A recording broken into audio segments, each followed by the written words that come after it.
One of the most prominent individuals in early California history, especially here in Northern California, who has gone largely forgotten, is William Alexander Leidesdorff Jr. The reason he isn't remembered as much as other figures of the 1840s in the Sacramento region is that Leidesdorff passed away at the age of 37 from what was then called brain fever, we know today as some form of meningitis, in San Francisco on May 18th, 1848, before the gold rush started to ramp up.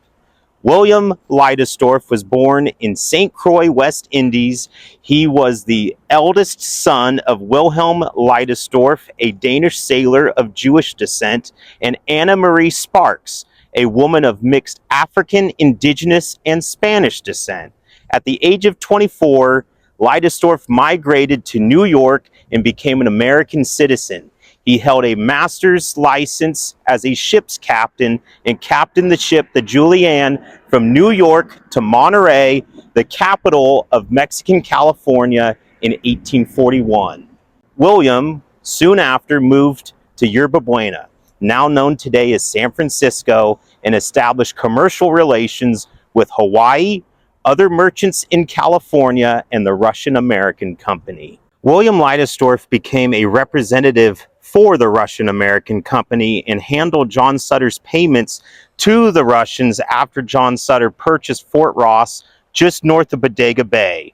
Sutter had purchased Fort Ross in December 1841 for $30,000 on credit, and that's how he initially obtained materials to furnish a trading post fort here, such as tools for a blacksmith, carpenter, and cooper shop, a grist mill for grinding wheat into flour, a few thousand head of livestock, and even this field artillery cannon, at least the original. This is a reproduction. In 1844, William became a Mexican citizen and acquired an 8-square league, 35,321 acre land grant that he named Rancho Rio de los Americanos. It encompassed the land along the American River on the unceded ancestral homeland of the Nisenan and Miwok Native people. The boundaries for his land grant is what is today the western boundary of Rancho Cordova all the way to the city of Folsom. Leidesdorff's rancho was just east of John Sutter's New Helvetia land grant and across the American River from Eliab Grimes' Rancho Del Paso and Joel Dedman's Rancho San Juan. Also in 1844, Leidesdorff was appointed by Thomas Larkin as the Vice Consul for the United States to Mexican California. In November 1847, Leidesdorff captained the first steamboat to travel on the Sacramento River called the Little Sitka.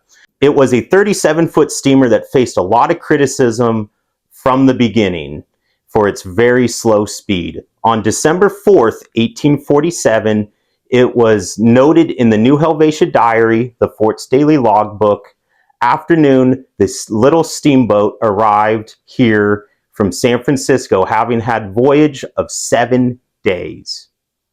On December 7th, 1847, the steamboat started its travel back to San Francisco from New Helvetia and struggled all the way.